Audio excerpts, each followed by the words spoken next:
అదేవిధంగా నవయుగ mega company motor పంపుల కోసం 7,500 కోట్లకు ఒప్పందం కుదుర్చుకొని బిహెచ్ఎల్ నుంచి కొన్నది 1,600 కోట్లకే. అంటే దాదాపు 5,600 కోట్లు అదనంగా కాంట్రాక్టులు లబ్ధి పొందారు. వాళ్ళేమో 7,500 కోట్లకు ఒప్పందం కుదుర్చుకొని బిహెచ్ఎల్ మోటార్లు తీసుకుపోయి 7,500 కోట్లు తీసుకున్నారు. బిహెచ్ఎల్కి చెల్లించింది 1,600 కోట్లే. ఓకే. అదే మెగా ఇంజనీరింగ్ దుమ్ముగూడెం దగ్గర ప్రాజెక్టుకు వాడిన మోటార్స్ని కాళేశ్వరంకి తీసుకొచ్చి విదేశాల నుంచి తీసుకొచ్చినట్టు 2,000 కోట్ల రూపాయలు స్కామ్ చేసింది. దీని మీద కూడా ఎంక్వైరీ జరగాలి.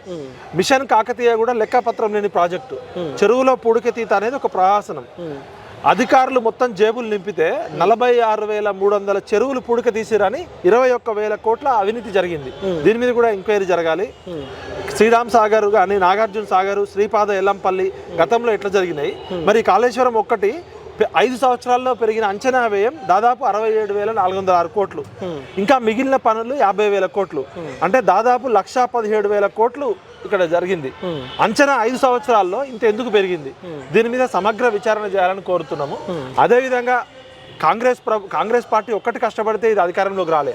తెలంగాణ ఉద్యమకారులు, ఇలాంటి సోషల్ మీడియా ఛానళ్ళు, పౌర సమాజంలో ఉన్న రచయితలు, కవులు, కళాకారులు అందరూ కలిసి కష్టపడితే వచ్చింది కాబట్టి అందరి బాధ్యత ఇది. అదేవిధంగా కాంగ్రెస్ పార్టీ కూడా ఈ గెలుపుకు కారణమైన వాళ్ళందరినీ కూడా సముచితంగా గౌరవించుకోవాల్సిన బాధ్యత కూడా వాళ్ళ మీద